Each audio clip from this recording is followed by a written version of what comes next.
I am a little nervous. Don't tell her I said that. See what you're doing with the breadcrumbs. Like, okay, Was palm tree. just You guys, palm trees or corn. Stop. Blogging for your website. Second graders, third graders. second and third. Preach. You have to I'm an adult. I'm 37 years old and I still need recess. Discover the future of education in this captivating docuseries that takes you inside modern classrooms. From innovative teaching methods to cutting-edge technologies, witness the transformative power of student-centered learning and the incredible impact it has on shaping the minds of tomorrow. Here is your host, Laura Williams. Hey change agents, it's Laura Williams here. I am super pumped this week because we are interviewing Kristin DeLaTorre, and there is a whole story behind this person that I just need to tell you beforehand, before she gets here. Hack the class. As you guys know, we are exploring the landscape of teaching and learning, and we are going to be interviewing change agents from across the globe on what they're doing to make a difference for students in the classroom. And so this week, I have the honor of interviewing Kristin DeLaTorre. She's out of Florida, and it's special to me because she's actually a contributor to my book, The Improvement Game. But what's really cool is I've never met Kristin face to face. So this will be the first time I get to talk with her. I have been excited all week. We've set a date and I'm like, oh my gosh, I can't wait to meet you. We've probably been talking for the last, 2 years or so. I originally reached out to her when I was thinking about contributors for the book and trying to showcase like what this learning looks like. And as I was thinking about elementary, I really wanted just sort of like a gold standard of like, what could this look like? And on social media, Kristin was posting these amazing stories about what her students were doing in the classroom. And so I just took a chance and I sent her a DM and I said, hey, I really love your stuff. I really love what you're doing with kids. Do you think that you might want to contribute to this book project?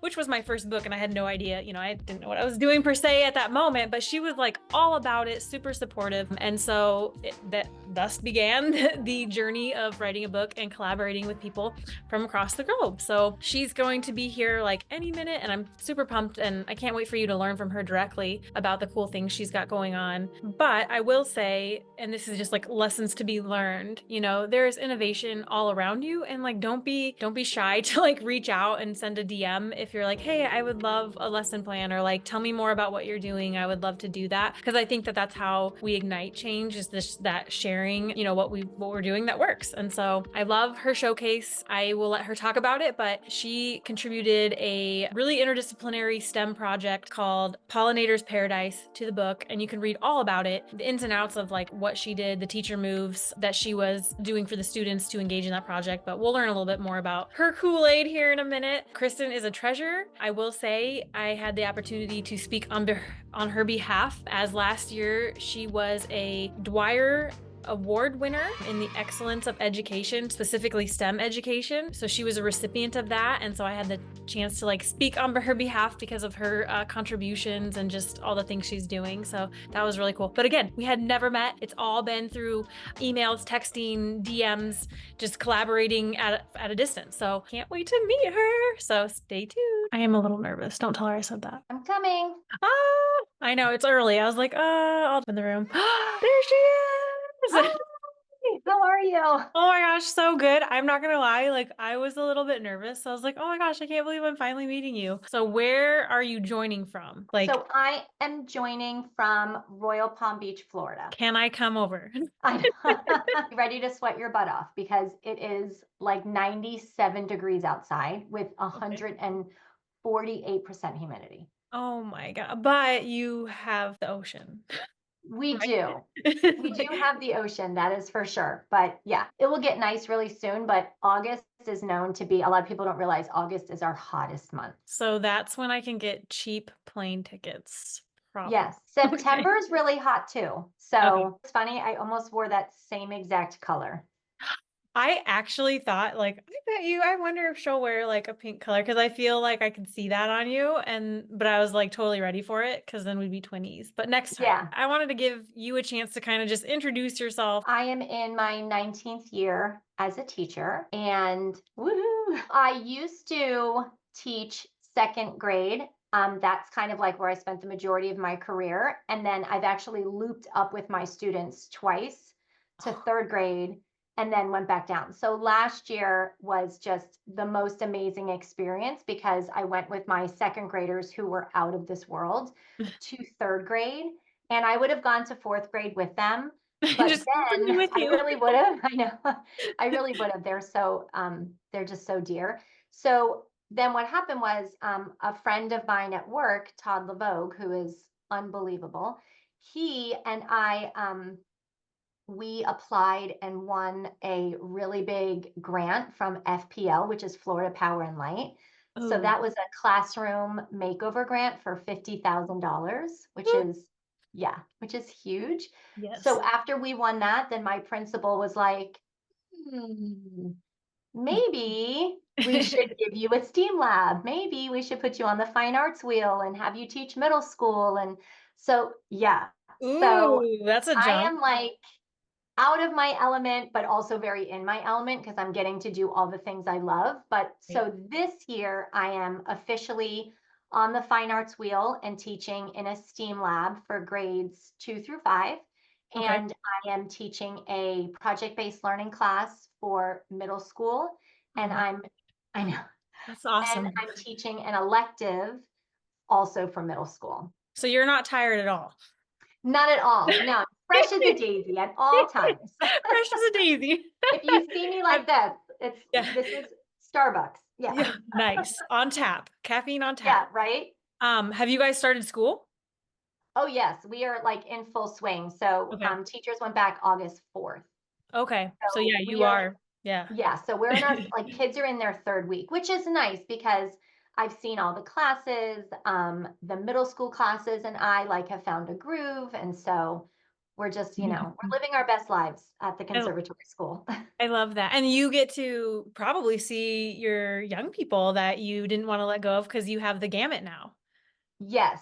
Okay. And that has been such a joy because when I know it's a fourth grade day, I get really excited because I'm going, fourth grade hour, I should say, I'm going to have, some of my old students. And it's amazing because they have been engineering and, involved in STEM projects for the last 2 years and project-based learning and technology. So when they come to me, like, they're hitting the ground running and able to help other children that maybe were in a class that wasn't able to, work that much into their day. So it's been great. When I was first approached, I was like, oh my goodness, like, what are you thinking? And then I literally sat with it for a day or two, Hmm.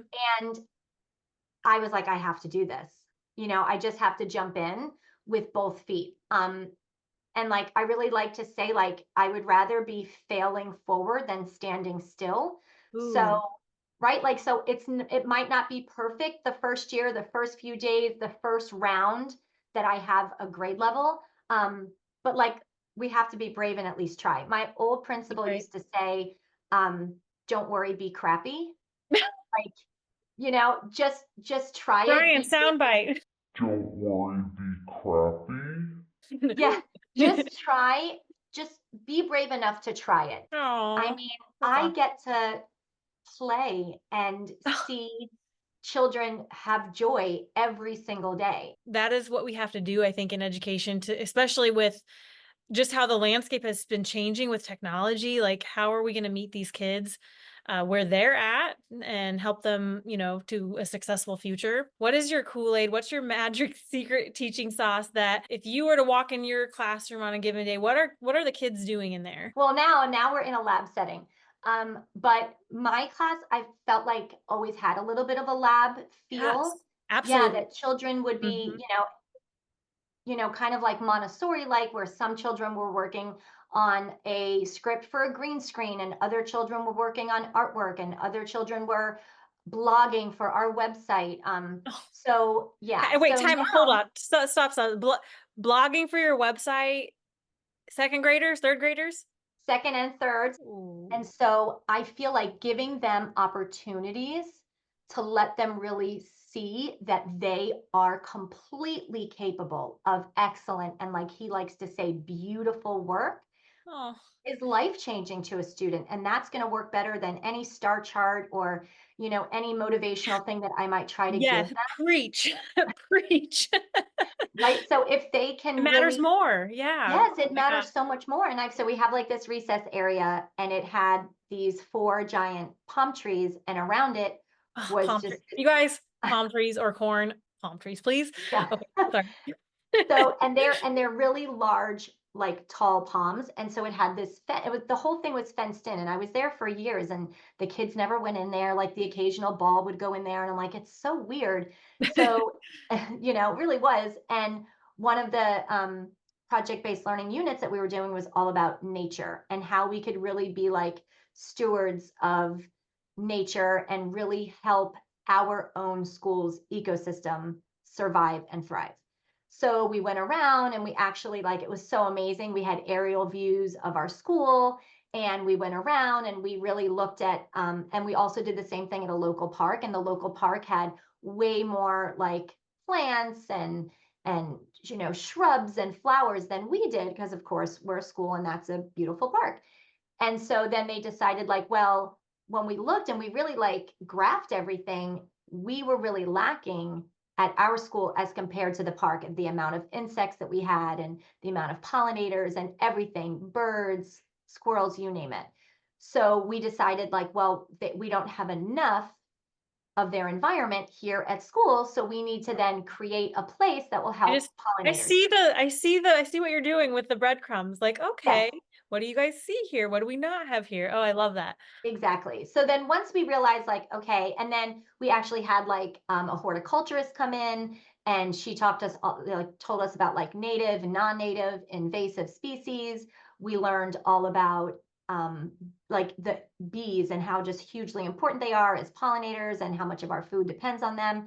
So from that, then we started planting things in our garden and putting pavers down, and they were in charge of every group was in charge of something that they had seen that is native in our area. Why did it take me so long to Mm. get them outside? And then there were days where it was like, no, our whole science block or a whole morning because I'm nice to them and it's really hot. So like we would move things around, which is where my administration is fantastic. Mm-hmm. So, our whole morning would be outside and I we'd be love that. writing haikus and, beautiful free verse poetry, and it Oh, just turned into this magical experience. And then this last year, I actually wrote and was awarded a grant by the Florida Farm Bureaus Association. very cool. So, and that was a small grant for $250. And I was like, well, we can do some, but we can't really do a ton.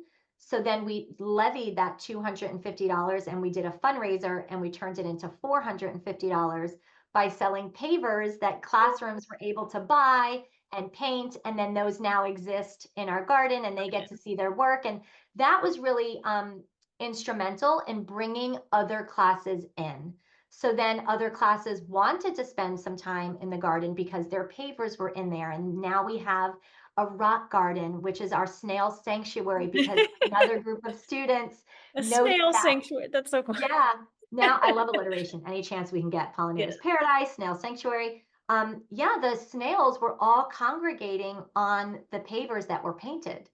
Mm-hmm. And so then again, their hypothesis, well, they must be attracted to bright colors. So then we started painting all of these rocks and putting them in a section. And then before you That's know it, the fantastic. rocks were covered with snails instead of the pavers. And so now we have benches for kids to sit out there, and we have bird feeders, and we have a bird bath that we made ourselves out of planters turned upside Oh, down, and that's so cool. bee watering holes because they get really tired. And so it's just turned into the most magical place I could imagine. And I cannot wait to get kids out there this year and let all students in all grades experience like the magic that is Pollinators Paradise. It's been like a complete joy to be out there and work with that.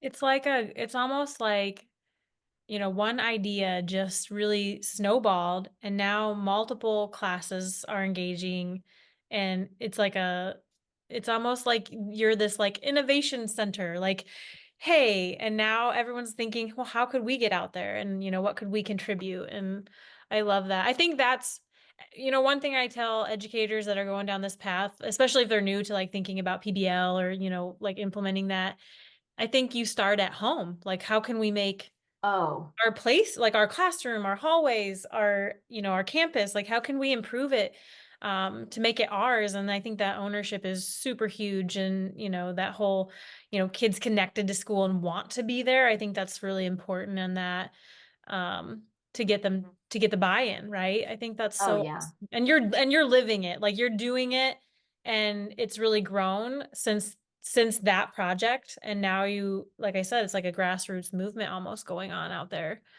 I And love it's that. exciting. Yeah, it's exciting, like, allowing your space to be a valuable member of the community that you're building, right? Because we're in this space all day long. So whether it's in our classroom or whether it's outside, to be, making that a part of our community. And I'm still having to tell teachers, like, no, please go out there, like It's water, ours. plant, like it's ours, it's ours. Like Yeah. I may have started it with my students, but I want it to be seen as our garden. And I'm really hoping that this year will really help like solidify that, because I'll be taking all different grade levels out there. So they'll have that, feeling of The ownership. knowledge. Yeah. Yeah, I love that. It makes me think of like one of my STEM mentors said, yes, problem solving is important, but we also need problem finders. So like you Oh, are I a love problem that. finder because you were like, we have like you look at something very normal and then start thinking, well, couldn't we do this or why not this? And so I think that goes hand in hand with innovation is to realize it doesn't have to be status quo. Why does it have to be status quo? Like it could be No. different. It could be better. And how can I get Yeah. my kids' voice in that and have them help out? And no, I love that so much. And I think that's why I have an affinity. And I'm like, you're one of my education heroes. And I'm so honored Oh, to thank have you you. on the Hack the Class podcast. I really am honored. Thank you so much for being here. I know I'm running out of time with you. Let me see. I had a few other questions to ask you, but I do want to That's honor okay. your time. Um, No, you're fine. okay. So you are amazing. We know Thanks. this. It's very So are evident. you. Oh, thank you. But I guess, what motivates you on a personal level? Like what drives you? Oh, um, We're getting deep. No. yeah, we're getting deep. There is just a part of me that really like comes to life when I'm teaching. And I've been fortunate enough that I've gotten to teach my own daughter twice. So Oh. I got to teach her as a second grader. And that year was super weird because that was the year of COVID that like Oh, we came back. And so that was weird. yes. And then now I'm getting to teach her as a sixth grader. So I really feel like when you see that passion lit inside of a student, like there's nothing greater when they're so excited to Hmm. be learning. Like what's better than that? And now I get to see so many kids that they'll literally see me in the hallway today walking through the lunchroom, and a little boy was like, I get to come to you today. I get to come to STEAM today. Like that, that just excitement and that thrill of learning. And then realizing that along with once we get into project-based learning and once we get into like, I love fundraising, I love showing children that the world is greater than ourselves and that, we can actually cause and create real change in the world. I feel like students seeing that they actually can do that, that they're possible, that they can do great things, like anything is possible. I think that's what keeps me going and makes me like stay late and come early and do all these crazy things that I do because Lay the all those kids really, breadcrumbs. yeah, all Yeah. those breadcrumbs. That's what makes it worth it for me is when you see the excitement and you see that they're actually learning. You can see the growth. I can see that their writing is improving. I can see that, they're becoming better writers and readers and that they're, forming, and building empathy inside themselves. And, they have a growth mindset. They understand that failure is part of it and that we're going to learn more from our failures than we will ever from our successes. So I think all of those things are what keeps me like waking up every morning really early. That is, and also the Starbucks in the cup. No. Oh Um, yeah, and the Starbucks. Can't do it without that. and and that is why, Kristin, you are a change agent of the highest caliber. And Thank I you. love that about you. And I hope that I hope as teachers or anyone watching, really, I hope that your passion and energy, I mean, I feel like I need to get out there. Like Come visit. hearing you talk, I'm like, I miss my middle school kids. Like I miss doing those things because it does matter, and you are changing trajectories, and just having that experience, even if they only have you that year, right? I mean, granted, they're going to have you a lot more now, which is awesome. I think that they'll never forget that, because like you said, they are making a difference, and the things that they're doing is contributing back to something bigger than themselves. So I love that so much. Thank you. Okay, can people come visit you like at school? Like I don't know if we have people like on edu tours or whatever, but Yeah, yeah. okay. It's funny because actually last year a teacher reached out to me, beautiful teacher Kim from Twitter, and just See, said, guys, I told you. yeah, and she literally just said, like, I'm so impressed with what you're doing. Like, can I come to your school? Can I visit? And her and another teacher like took a day out of their spring break because we had different schedules and Mhm. just spent the day at our school. And so, yeah, I mean, and my school is very open to visitors and tours. And, we are a public school, but we are with a project-based learning focus, inquiry. And yeah, I mean, we really like to do things in a different way. Like we really feel that children need it. Like when I was a classroom teacher, like I had a recess schedule, and a lot of teachers don't even have that. Yeah. Like I had a time every day that I had to take my kids outside to play. Yeah. You And have, well, it does, yes. yes, but sadly, like Mhm. once they get to third, fourth, fifth grade, it was like, well, they don't do recess anymore because they have to take a test. I'm like, oh my gosh. Like, yes, we have to. I'm an adult. I'm 37 years old and I still need recess. Like Yes, we all need recess. yes. You need that brain break. You need to move your body, right? I Yes. mean, it's so important for so many different reasons. Yes. So yes, people can contact me through Twitter. We can give my email. Okay. Yeah, I'm open to all the things. I love to come to schools and to talk. We used to run professional development at my school for new teachers for project-based learning and inquiry. I've gone out to California and done high tech high and, led some stuff there about makerspace and, Love water that. scarcity. So I'm already having visions of like, I'm gonna send you another message because I think I have another idea for our collab, our ongoing collab. I love it. I know. I'm like, I hope I get to see you this year. I so badly want to go to the Are conference you in gonna go to Orlando. FETC? Yes. I'm hoping. I mean, it's all about the money. So we'll see, girl. Yeah, okay. Well, we're gonna figure that out because I think it'd be super fun to have you. And you should talk about it in the sessions. Like you should definitely share your story. You need to share your story far and wide. Hopefully this video podcast will do that. And Hopefully. maybe we'll have another. I feel like I gotta admit, I could keep talking to you forever. I Same. probably have, a long list of questions I should ask, and maybe we'll do like a round two. Um, Sure. just because I think, in this kind of learning, I think, elementary, it's hard to see what's out there. And so we get kind of in a rut of maybe just doing things the way we normally do them. And you're clearly stepping out of that and making real change, which is awesome. So Thank you. awesome. Well, I will let you get to your day and rest since you've been full swing education mode. So you're probably tired. You got to turn it off for a little bit. But thank you so much for being here. And I had so much fun hacking the class with you. Well, thank you so much for everything that you've done and for supporting me and my work and everything you share on Twitter. Like, I am learning so much from you. It's amazing. And Oh, so I just hope everyone knows how special you are. And I hope that one day we'll get to meet in real I'm life not, I'm and not embarrassed right now.